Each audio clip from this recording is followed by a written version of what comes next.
Bonsoir à tous, heureuse de vous retrouver sur Monaco Info pour une nouvelle édition. Au sommaire de votre JT ce soir, nous recevrons l'archevêque de Monaco.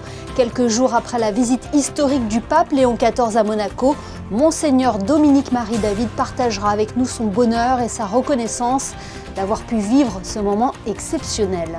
Une délégation de parlementaires californiens en principauté, l'opportunité pour Monaco de mettre en avant ses engagements et ses actions, notamment dans le domaine environnemental.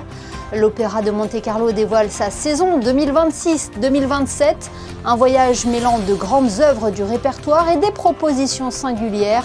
José Sacré sera avec la directrice de l'Opéra, Cécilia Bartoli. Dans ce journal également, le petit-fils d'André Citroën, Henri-Jacques Citroën, à Monaco. Il est venu partager son histoire familiale, mais aussi son expertise sur l'intelligence économique.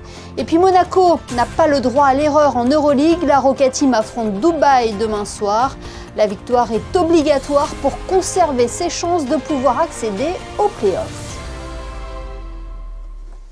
Le 28 mars 2026, Monaco vivait une journée historique en recevant la visite apostolique du pape Léon XIV. Une première depuis près de 500 ans. Une ferveur populaire s'est emparée ce jour-là de la principauté, renforçant ainsi les liens avec le Saint-Siège.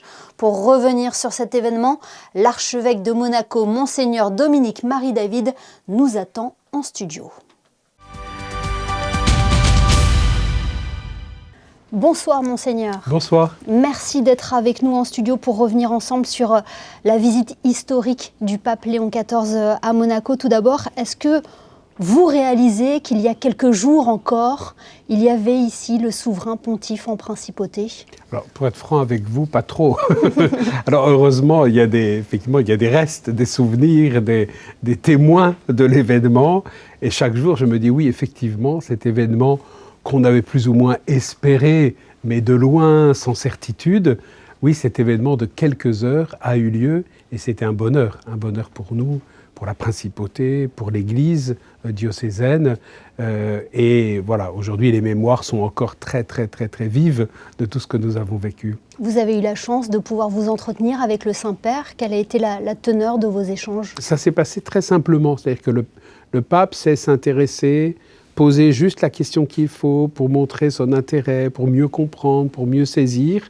Et je pense qu'il a aussi voulu se laisser immerger, parce que c'est un peu son mode de gouvernement, c'est-à-dire les réalités nouvelles qu'il rencontre, et c'était ça tout au long de sa vie, il se laisse immerger, il va à la rencontre, il écoute, il regarde, et il pose quelques questions pour mieux saisir l'environnement qui l'entoure et puis aussi les personnes qu'il rencontre. Donc on n'a pas eu de grands discours, juste des petits échanges très simples et oui, presque amicaux, j'exagère un peu, mais qui fait que tout s'est passé très simplement, sans stress, sans... voilà, on était impressionnés, bien évidemment, mais son attitude mettait tous ses interlocuteurs à l'aise.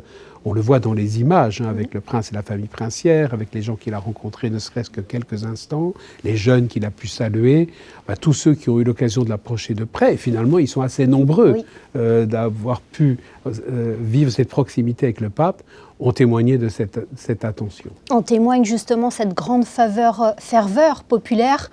Quel impact la visite du pape Léon XIV peut avoir sur Monaco? Alors, comment dire, on ne sait pas encore, puisque les fruits restent à venir, mais on est tous dans l'attente de quelque chose. Il y a plusieurs jours, j'étais en Corse, où j'ai pu interroger le cardinal Bustillo en lui disant « Éminence, comment avez-vous vécu la visite du pape François ?» Parce que c'était finalement il y a 1 an et demi. Et puis il m'a dit « En fait, on est encore dessus. » C'est-à-dire qu'on est encore en train d'approfondir, de décliner les différentes appels, les différentes interpellations et encouragements du pape. Donc je pense que nous aussi, on va continuer, il ne faut pas oublier trop vite, on va continuer de mesurer, peut-être de mieux comprendre au fur et à mesure pourquoi le pape est venu. C'était la grande question avant la visite, pourquoi le pape vient à Monaco? Alors nous, on se la posait un peu, mais alors les gens de l'extérieur, ils se la posaient beaucoup. Bon. Et je pense qu'on va comprendre maintenant. Et d'ailleurs, maintenant, c'est beaucoup plus clair. les discours qu'il a donnés, la manière dont il a été présent. Aujourd'hui, plus personne pose la question pourquoi est-il venu, parce qu'on voit qu'il y a des messages tout à fait ciblés, et il avait l'air tellement heureux et à l'aise, et nous aussi, de pouvoir l'accueillir, qu'il y a quelque chose qui va nous éclairer pour la suite. S'il y avait une image à retenir de cette visite apostolique du pape Léon XIV ici à Monaco, laquelle serait-elle selon vous? Alors j'en ai beaucoup. J'ai l'impression que vous avez déroulé la journée dans votre tête. Le pape circulant dans les rues de Monaco et à la rencontre du peuple de Dieu, dans toute sa diversité, y compris d'ailleurs dans les diversités de chemins spirituels. On avait de tout, voilà. Et là, voir cette proximité, cette joie, est vraiment une image de la principauté qu'on est peu habitué à voir de cette manière-là. Donc parmi les grands événements culturels, sportifs et médiatiques de Monaco, il y aura celui-ci qui restera dans les mémoires, et cette image du pape plein de bonté, d'attention, prenant le temps de donner des bénédictions au bébé qu'on lui présentait, voilà. Et quel message souhaitez-vous transmettre aujourd'hui aux fidèles, aux monégasques, alors que nous venons d'entrer dans la Semaine Sainte? Il y a une force symbolique dans la venue du pape à ce moment-là. Moi, j'ai toujours répété, avant que le pape n'arrive, comment bien se préparer à la venue du Saint-Père. Vivez bien le carême, puisqu'on vous propose déjà un temps spirituel fort. Et moi, je dirais, après la venue du pape, vivons bien les jours saints. Et après, on a 50 jours de joie et de fête pendant le temps pascal. Donc, on va continuer de faire mémoire de cet événement. Et puis je dis, voilà, aux monégasques, aux diocésains et à tous ceux qui ont vécu ce moment, de près ou de loin, certains l'ont même vécu à domicile, n'oubliez pas trop vite ce qui s'est passé, et prenez la mesure de ce que le pape nous a confié comme mission. Eh bien, merci beaucoup, Monseigneur, d'avoir partagé avec nous ce retour, cette émotion aussi après la visite du Saint-Père à Monaco. Merci avec infiniment. Plaisir, merci beaucoup. Revenons à présent sur la visite d'une délégation de parlementaires californiens en principauté cette semaine. L'opportunité pour Monaco de mettre en avant les initiatives menées en matière de développement durable ou d'innovation. Voyez ce reportage signé Alban Gingembre, Thomas Deus, Julien Philippot et Lionel Bernardi. Quatrième puissance économique mondiale, l'État de Californie partage certains points communs avec la principauté. Parmi les caractéristiques communes entre les deux territoires, le coût de la vie et le prix de l'immobilier. Passage obligé donc par Mare Terra pour cette délégation californienne en visite à Monaco. We've learned about how they've taken innovation to the next level. For example, they extended the footprint and build housing on top of the water, which is something that we have not done. And so we thought that was very, very forward-thinking and incredibly important to think outside the box. And we think it's a beautiful project that they've created. Pour Monaco, accueillir cette délégation californienne, c'est l'occasion de montrer ce qui est fait en principauté pour le développement durable, comme avec la boucle thalassothermique du Larvoto. C'est aussi un moment ouvert au dialogue international pour déboucher sur des accords économiques et des échanges avec les industries monégasques. Très peu savent que nous avons 60 000 pendulaires qui viennent tous les jours à Monaco, et l'importance économique de Monaco dans le sud-est de la France et la proximité avec l'Italie. Donc c'est très important de pouvoir présenter cette image de Monaco, de montrer comment on fonctionne à Monaco et tous les avantages sociaux que l'on peut donner à Monaco. Une visite enrichissante pour tout le monde puisque c'était la première fois que Monaco accueillait une délégation parlementaire californienne.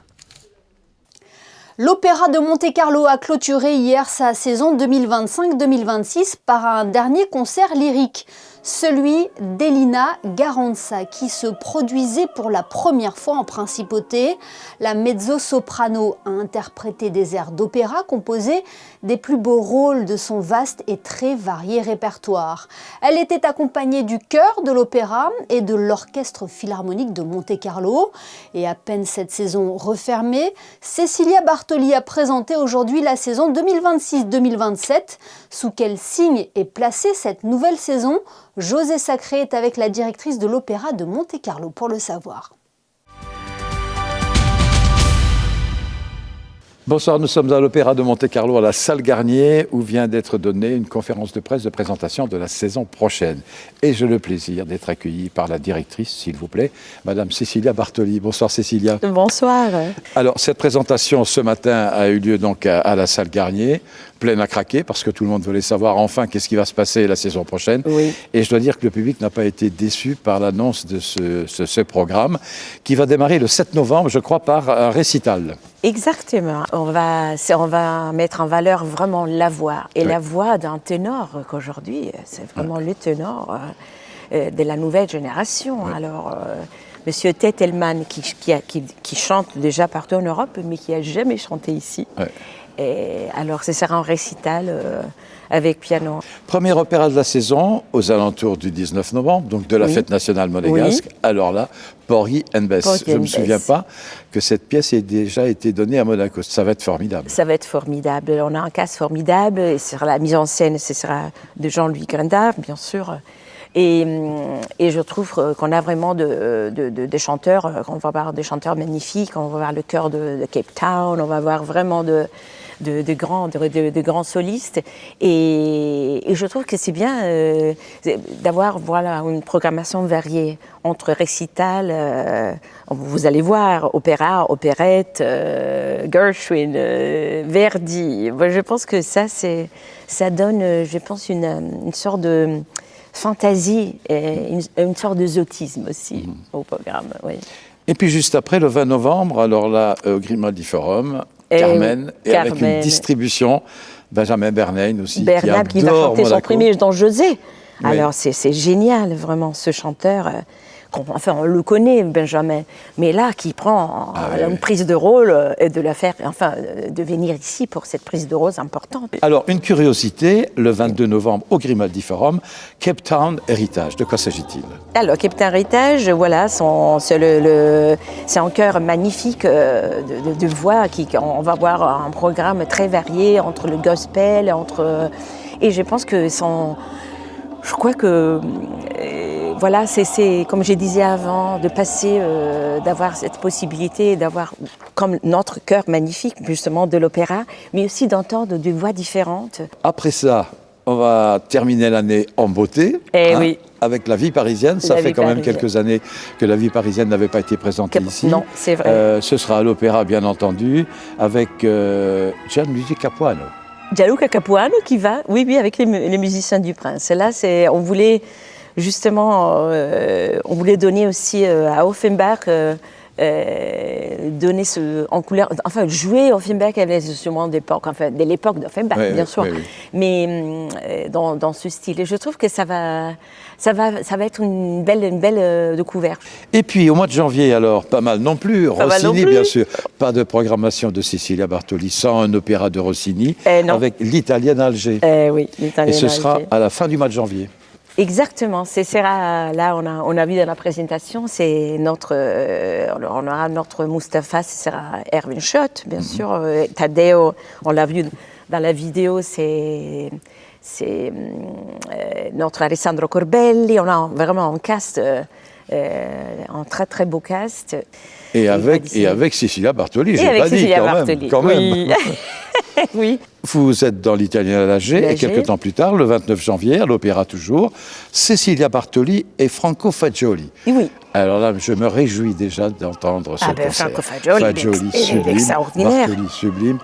Non, extraordinaire, parce que là, alors, on passe de Rossini à une soirée ce sera plutôt baroque, baroque classique, voilà. Et Franco, il est... Ah là là, quelle voix. Quelle voix, quel tempérament et quelle technique, vraiment exceptionnelle. Et puis, alors là, en version concert au Grimaldi Forum, Fidelio, par la Wiener Staatsoper, 7 février février, Asmik et Grigorian, ce sera un récital. Février toujours, fin février, il y aura un Verdi bien sûr, un Rigoletto, avec notamment Ludovic Tézier. Un trio de stars ensuite au Grimaldi Forum le 8 mars, Anna Nebretko, Brian Jagd et Georges Pétéon. Siegfried bien sûr, c'est la suite du cycle. Ça se du cycle wagnérien, bien sûr. Avec toujours la même équipe, le même metteur en scène. Le même metteur en scène, oui, ça c'est le cycle. On va continuer avec lui, avec les musiciens du Prince, Gianluca Capuano, Semenchuk, enfin les voix. Et dernier spectacle de la saison, alors là, une originalité, une fois de plus, un spectacle de marionnettes, le retour d'Ulysse en sa patrie. Ce sera à l'Opéra le 13 avril. Oui, exactement. C'est la famille Coll, c'est une ancienne famille de marionnettes italiens qui vient de Milan, justement, qui étaient déjà là en 2023, je pense qu'ils avaient fait Orfeo. Et il revient pour Il ritorno d'Ulysse in Patria. Et moi, j'adore les marionnettes. Je trouve que c'est une art sublime. Cécilia, on a survolé la programmation de cette nouvelle saison. On pourrait en parler longuement parce que c'est formidable. Je crois que la seule chose à faire, c'est très vite, vous renseigner l'ouverture des locations. Je crois que c'est très bientôt. Alors, si vous voulez avoir de la place, n'hésitez pas. N'attendez pas à la dernière minute. Non. Cécilia, merci infiniment. C'est magnifique, mais c'est petit ce théâtre. Alors, il faut se dépêcher là. Et voilà. Merci infiniment. Bravo pour cette programmation et à très bientôt à Monaco et à très bientôt sur scène. Merci. Merci. Voilà pour cet entretien de Cécilia Bartoli qui a dévoilé sur notre antenne la saison 2026-2027 de l'Opéra de Monte-Carlo. Parlons économie à présent avec cette conférence organisée à la Maison de France dernièrement et qui avait pour invité le petit-fils d'André Citroën, Henri-Jacques Citroën.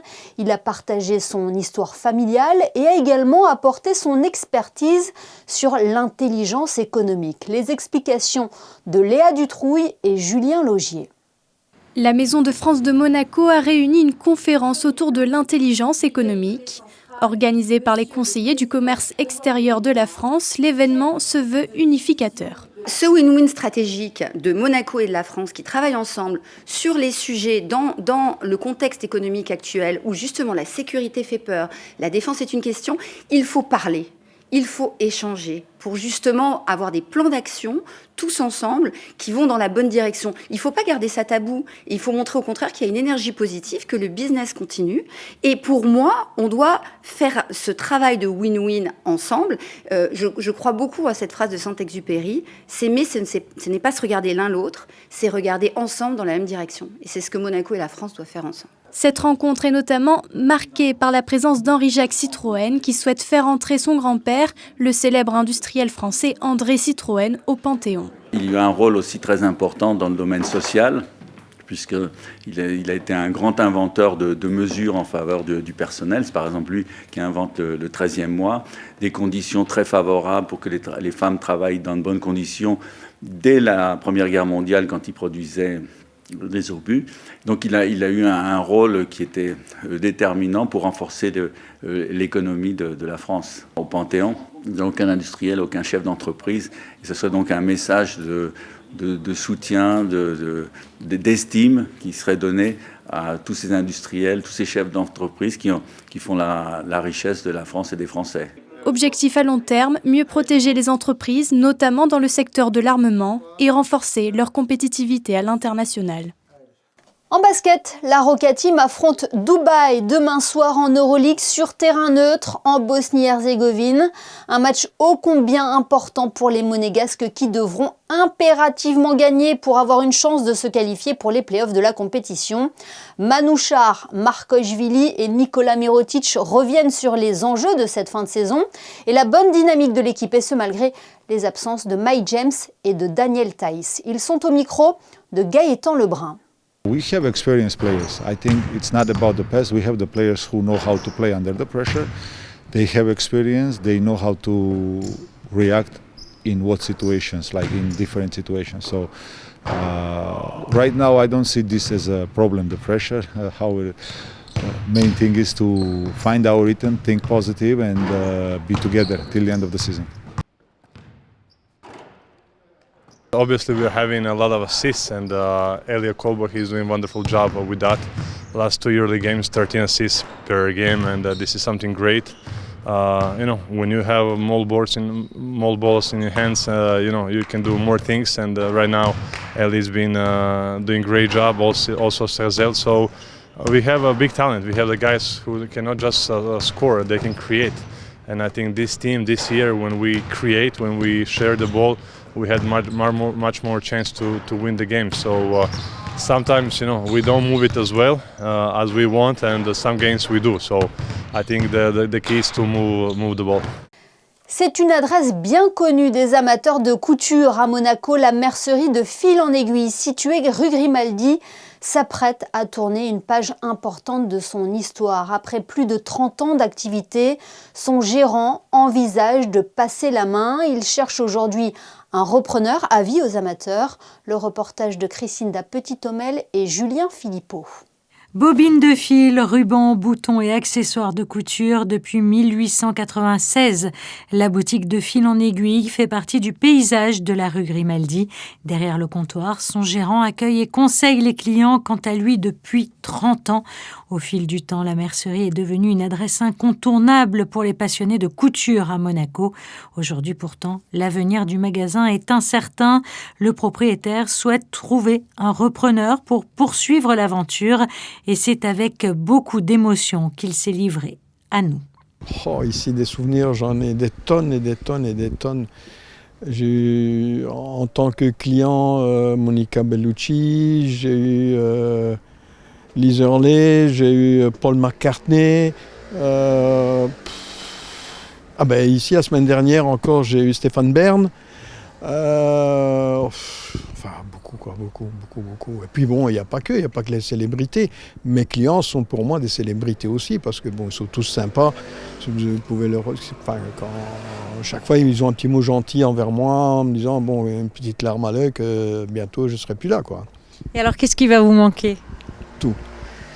Moi, j'aimerais bien que ça continue. Ne fût-ce que, pour mes clients, qui m'ont permis de vivre, d'élever mes enfants.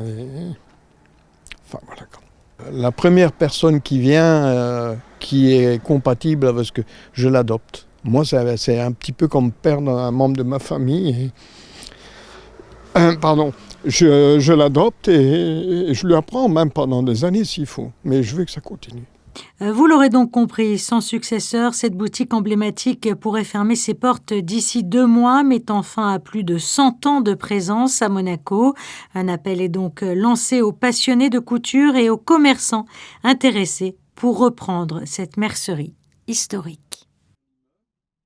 La Camille Art Gallery vient d'imaginer un nouveau concept. Celle qui soutient de longue date l'association Fight-Heads Monaco va monter un forum artistique à l'île Maurice, un pays où l'association que préside la princesse Stéphanie soutient de nombreux projets. Le récit de Patricia Navarro sur des images de Thomas Deus. Dans un monde en perpétuel bouleversement, l'art apparaît plus que jamais comme une échappatoire où les lignes et les couleurs deviennent langage universel. C'est précisément l'ambition du Contemporary Art Forum, dont la première édition aura lieu à l'île Maurice du 7 avril au 20 mai, à l'initiative de la Camille Art Gallery basée à Monaco. Ce Contemporary Art Forum, j'ai décidé d'ajouter le mouvement expositif qu'on avait lancé à Monaco avec les ateliers Fight-Heads et d'ajouter cet expositif à l'événement Contemporary Art Forum pour qu'on puisse en même temps, comme on a toujours l'habitude de faire, de lier notre exposition à une œuvre de bienfaisance. Notre princesse Stéphanie, qui œuvre depuis des années pour Fight-Heads, s'occupe d'une association qui s'appelle Chrysalide à l'île Maurice. Chrysalide s'occupe des femmes vivant avec le VIH, des femmes qui ont été maltraitées, des femmes avec problèmes de toxicomanie ou de violence conjugale. Et en tout cas, c'est une association qui est vraiment en soutien de beaucoup de femmes et d'enfants qui sont dans le besoin. Ce nouvel événement artistique rassemblera 8 artistes internationaux, dont 2 venus de Monaco, autour d'un thème fort, lignes et couleurs de l'espoir. Peintres, sculpteurs, photographes, tous ont été choisis pour leur capacité à traduire l'optimisme et la résilience à travers leur création. Lorsqu'on a échangé ensemble, je leur ai dit plutôt que d'envoyer des œuvres d'ici, autant aller fabriquer une œuvre, mais avec les gens de l'île Maurice, pour vraiment avoir une sensation d'avoir partagé quelque chose avec eux et de leur laisser une œuvre entre guillemets en héritage de cette aventure humaine. L'idée, c'est le même principe que je pourrais reproduire ici au travers de mes puzzles reveal, c'est de partir là-bas avec 100 pièces. Ces 100 pièces seront réalisées par les personnes sur place qu'on va rencontrer, aussi bien les personnes des associations avec qui nous collaborons comme Chrysalide, et ensuite avec les enfants de l'île et différentes classes de l'école de Curpip, si je ne dis pas de bêtises. Et toutes ces œuvres vont être montées en moins de 2 jours, et ensuite j'aurai une petite nuit pour faire une réalisation qui sera dévoilée finalement le 10 avril, si je ne dis pas de bêtises. Au-delà de l'art, ce forum porte donc une dimension solidaire en soutenant une nouvelle fois Fight-Aids Monaco et un centre de réhabilitation locale. L'événement s'annonce donc comme une ode à la couleur, aux lignes, mais aussi et surtout à l'espoir. Connaissez-vous la K-Beauty ? En quelques années, ces soins de beauté importés de Corée se sont invités dans notre routine cosmétique. Ils sont devenus un véritable phénomène planétaire. Présent désormais dans tous les rayons spécialisés, une nouvelle marque a été présentée dernièrement à Monaco, en présence notamment de la mannequin et animatrice Victoria Silvstedt. Mais que valent réellement ces produits ? Christine da Petit-Aumel vous en dit plus dans ce reportage réalisé avec Sylvain Péroumal. Le distributeur monégasque Forever Beauty a choisi la principauté pour lancer la marque de cosmétiques révolutionnaire Idenel. Au cœur de cette nouvelle génération de soins, une technologie innovante utilisant les spicules, de minuscules aiguilles naturelles issues d'éponges marines, capables de pénétrer profondément dans la peau et l'épiderme pour stimuler la production de collagène et d'élastine.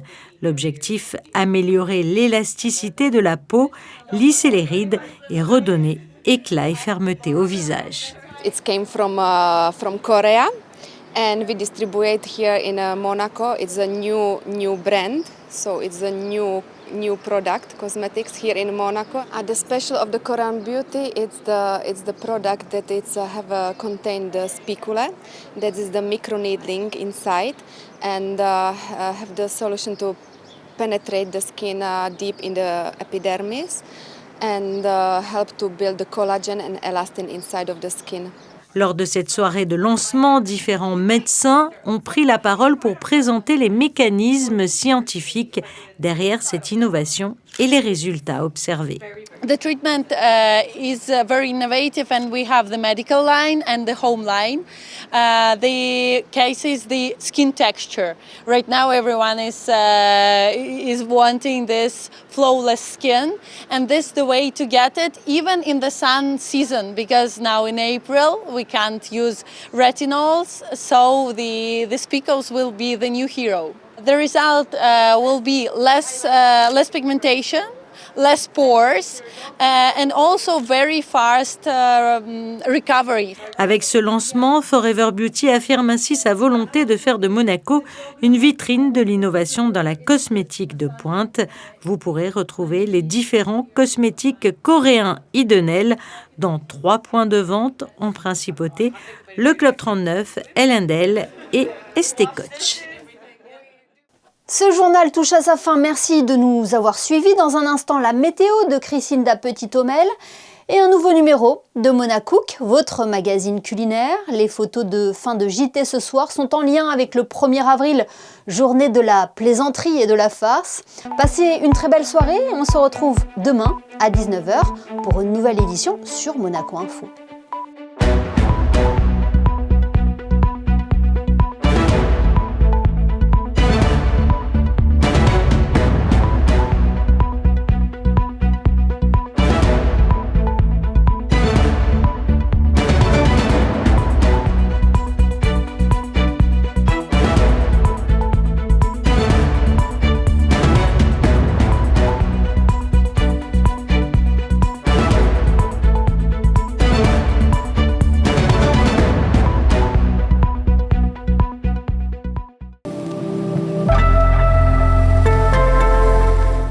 Bonsoir à toutes et à tous. Le beau temps se poursuit sur la Principauté pour ce jeudi 2 avril. Le soleil dominera largement du matin jusqu'au soir. Un ciel bien dégagé et un vent discret soufflera. Les températures, quant à elles, resteront fraîches. 7 petits degrés au lever du jour.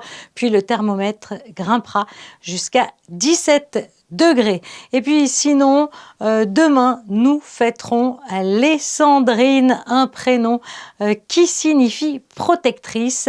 Nous souhaitons donc une belle fête à toutes les Sandrines.